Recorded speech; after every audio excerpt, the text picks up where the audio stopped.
Aujourd'hui, je vais vous parler de la saison 1 de la série télévisée Halo. Attention aux spoilers, soyez prudents. L'histoire suit Master Chief, un super soldat dans un futur lointain où l'humanité est en guerre contre une alliance extraterrestre connue sous le nom de Covenant. Alors qu'il mène des batailles décisives pour la survie de l'humanité, il découvre des artefacts mystérieux qui pourraient changer le cours de la guerre. Préparez-vous à suivre un voyage rempli d'action et de suspense, où Master Chief doit faire face à des ennemis redoutables tout en affrontant les secrets de son propre passé. L'histoire commence avec ses jeunes amis alors qu'il arrive dans la forêt. Un bruit fort attire l'attention de Quan. Elle marche dans la direction du bruit, et comme il devient plus fort, sa curiosité la pousse à grimper à un endroit plus élevé. De là, elle aperçoit un vaisseau spatial extraterrestre engagé dans une sorte d'expérience. Réalisant le danger, Quan court rapidement pour avertir ses amis de s'échapper, mais ils sont trop absorbés par le jeu pour écouter. L'instant suivant, les enfants sont fondus les uns après les autres par une attaque inconnue, laissant Quan se cacher derrière un rocher, où elle sort une fusée de signalisation et la tire dans le ciel. La base éloignée voit le signal et déclenche immédiatement l'alarme. La fusée signifie qu'une attaque ennemie est imminente, et toute la base est plongée dans un état de panique. Tout le personnel s'équipe de mitrailleuses, tandis que Quan survivant fait un saut audacieux, atterrit avec succès puis sprint vers la base. Elle revient à la base à un moment critique, se précipitant aux côtés de son père, rapportant à la hâte la situation. Cependant, avant qu'elle ne puisse terminer, l'ennemi est déjà à la porte. Son père lui ordonne de se cacher immédiatement dans l'abri. À l'extérieur de la base, tous les soldats sont en état d'alerte maximale, retenant leur souffle à ce moment-là.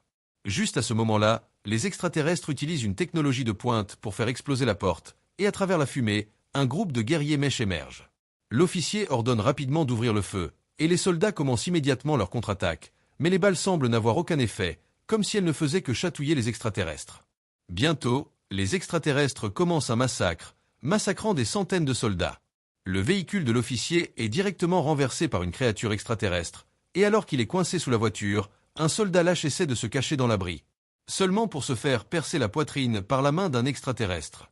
Un garçon tremble de peur, mais finit par révéler son emplacement. L'officier voit cela de loin, mais est impuissant à aider. Ensuite, les extraterrestres ouvrent de force la porte de l'abri, provoquant les cris de terreur des enfants à l'intérieur, mais les extraterrestres ne montrent aucune pitié. Quan saisit une opportunité de s'échapper et se cache rapidement à côté d'un homme âgé. Ignorant que sa fille s'est échappée, l'officier endure la douleur et déchaîne sa fureur contre les extraterrestres. Un extraterrestre se retourne, prêt à riposter. À ce moment-là, un vaisseau spatial apparaît lentement dans le ciel, et de celui-ci, un guerrier saute. Il est l'espoir de l'humanité, celui qui arrêtera l'armée extraterrestre, Master Chief. Face à la puissance de feu extraterrestre, Master Chief saute dans les airs et commence à tirer sur les extraterrestres, les éliminant un par un. Après avoir salué l'officier, des tireurs d'élite et d'autres guerriers arrivent également sur les lieux. Une équipe de 4 hommes arrive pour les soutenir et engage rapidement les extraterrestres. Les extraterrestres sont débordés, mais leur nombre est toujours important. Cependant, ils ne sont pas à la hauteur des guerriers. Le tireur d'élite a non seulement des compétences de tir précises, mais il est également extrêmement agile. Mais une situation inattendue survient. Il n'a plus de balles.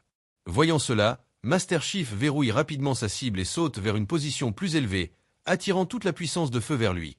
Mais la puissance de feu de l'ennemi est trop forte, et Master Chief doit temporairement se mettre à couvert. Dans un moment critique, il jette un coup d'œil autour de lui et repère une mitrailleuse Gatling à proximité. Il jette son arme, attrape la Gatling et commence à massacrer les créatures extraterrestres. Master Chief, brandissant le Gatling modifié, déchaîne une pluie de balles sur les aliens, la pluie de balles déchirant les rangs aliens. Alors que les balles s'épuisent, toute la base devient silencieuse, avec des cadavres éparpillés partout. L'officier regarde les camarades tomber, le cœur rempli de chagrin. Lorsqu'il trouve sa fille Quan cachée sous une voiture, il parvient enfin à sourire faiblement. Mais juste à ce moment-là, un alien gravement blessé repère Quan. Pour protéger sa fille, l'officier attire l'attention de l'alien avec des coups de feu. Comme prévu, l'alien le soulève facilement et utilise sa lame énergétique pour faire fondre les organes internes de l'officier. En voyant son père tomber devant elle, Quan ressent une profonde douleur au cœur alors que l'alien s'approche d'elle. Au moment critique, Master Chief arrive à temps, tuant rapidement l'alien. Master Chief évalue les pertes et, dans le but d'éliminer les envahisseurs, il prévoit de détruire le vaisseau spatial extraterrestre. En regardant le corps de son père, Quan est abasourdi, tandis que les guerriers sont déjà partis. Les larmes coulant sur son visage, elle les suit. Les guerriers trouvent le vaisseau spatial extraterrestre près de la forêt et remarquent également une grotte en contrebas. 2 des guerriers entrent dans la grotte, où les murs sont couverts de marques étranges, clairement faites par une civilisation avancée. Il découvre également un grand objet en métal noir. Master Chief s'en approche lentement, tandis que non loin, une créature extraterrestre les observe. Alors qu'il tend la main pour toucher le métal noir, l'énergie commence à surgir, formant un anneau de lumière bleue. Alors que l'énergie a surgi, des runes ressemblant à celles laissées par une civilisation avancée ont émergé. Même la créature extraterrestre qui se cachait était ravie par cela. Master Chief a été frappé par la puissante énergie, déverrouillant accidentellement des souvenirs scellés. Il s'avère que son nom est John. Il a également vu sa famille et son animal de compagnie. Ses coéquipiers l'ont éloigné, brisant l'illusion. À ce moment, le métal noir a perdu son éclat. Voyant cela, l'extraterrestre caché dans l'ombre s'est enfui. Les deux le poursuivirent mais il activa son mode de camouflage et entra en collision directe avec Quan à l'extérieur de la grotte. Au moment où ils sortirent, l'alien s'était déjà échappé dans un vaisseau spatial, laissant Quan inconscient gisant sur le sol. Master Chief transmit l'information à Riche, où le docteur Halsey examinait les dossiers de combat de John. Elle examina à plusieurs reprises l'étrange métal, réalisant qu'il était tout sauf ordinaire. Juste à ce moment-là, l'arrivée du général interrompit les recherches d'Halsey. Il était clair qu'elle savait déjà que Halsey avait déployé des troupes sans autorisation, utilisant les soldats pour sauver les rebelles, et elle lui ordonna d'arrêter son plan actuel. Après le départ du général, Halsey se rendit dans son laboratoire secret. À l'intérieur d'une capsule de survie se trouvait une personne, l'objet de ses recherches secrètes. Pendant ce temps, à bord du lointain vaisseau-mère extraterrestre, quelqu'un était enragé de ne pas avoir réussi à obtenir le mystérieux métal. L'ancien extraterrestre l'informa que le plan avait été contrecarré par un soldat, ce qui la rendit encore plus furieuse. Mais l'aîné lui suggéra d'étudier d'abord l'histoire humaine, pour mieux traiter avec l'humanité. Quan se réveilla sur un vaisseau, soudainement confronté à une femme qui apparut, prête à négocier. Son intention était claire. Elle voulait que Quan agisse en tant que porte-parole parce que d'autres bases rebelles avaient également été attaquées par des extraterrestres, et elle voulait que les rebelles s'alignent sur le commandement. Quan refusa naturellement, car son père avait formé la rébellion en quête de liberté. L'information fut immédiatement relayée au général, qui observa avec une intention meurtrière dans ses yeux.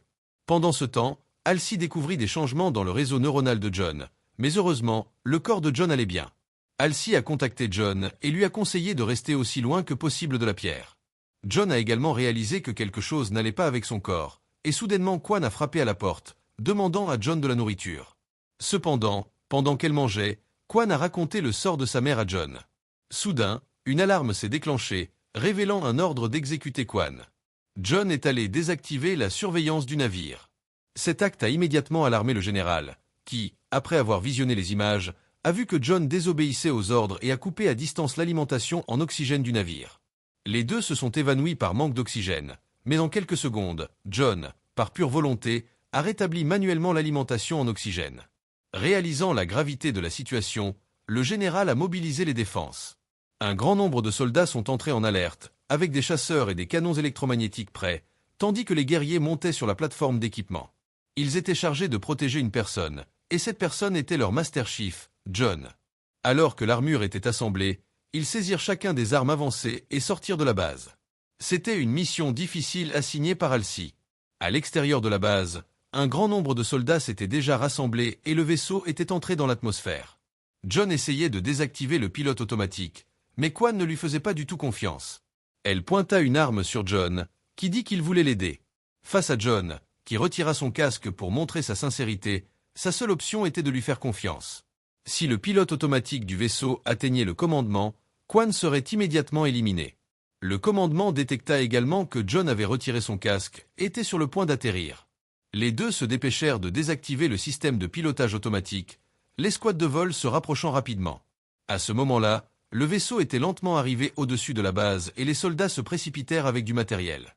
Au moment où le vaisseau était sur le point d'atterrir, une Quan enragée brisa la puce du système, que John retira ensuite, désactivant le pilote automatique. John se prépara à piloter le vaisseau et le commandement réalisa que quelque chose n'allait pas. Le général donna rapidement un ordre et le canon électromagnétique tira, frappant directement leur vaisseau. Le vaisseau fut détruit et le métal noir tomba alors que les soldats s'approchaient, encerclant le vaisseau. En voyant cela, Quan fut terrifié par la situation. Il prévoyait de faire exploser le vaisseau.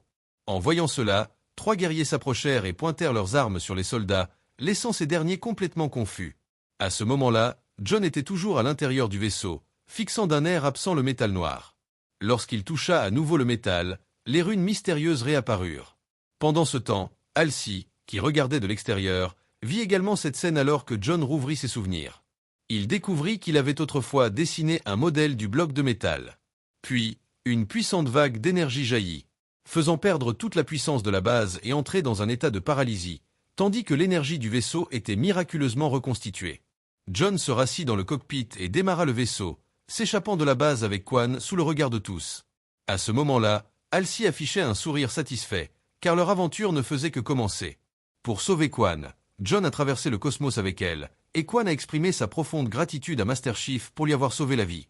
Mais pour des raisons de sécurité, il a conseillé à Quan de rester tranquille alors qu'il entrait dans un champ d'astéroïdes, avec d'innombrables météores massifs flottant dans les airs. John a utilisé ses compétences de pilotage supérieur pour naviguer avec succès avant que les astéroïdes n'entrent en collision, arrivant à un autre champ d'étoiles, un petit monde relié par des chaînes verticales appelées Eurubles. Il était là pour trouver quelqu'un, dans l'espoir de découvrir plus d'informations sur le métal noir. Après avoir atterri avec succès sur l'astéroïde, ils sont entrés dans un tunnel silencieux et ont ouvert la porte d'un nouveau monde. Cet endroit était un refuge pour les condamnés, les hors-la-loi qui ne s'intégraient pas. Il n'y avait pas de police, pas de gouvernement, aucune responsabilité ici. Les gens avaient la liberté d'expression, mais ils n'étaient pas très accueillants envers Master Chief John. Ils ont utilisé un chariot élévateur pour lui bloquer le chemin, mais il n'a pas été intimidé. Il a donné la caisse à Quan et a poussé l'obstacle de plusieurs tonnes sur le côté. Les gens ont été choqués par ses actions, et à ce moment-là, un homme chauve est apparu. Cet homme était Soren, la personne que John recherchait. Il a ordonné à ses hommes de baisser leurs armes. Devant John, ils n'étaient que des débutants.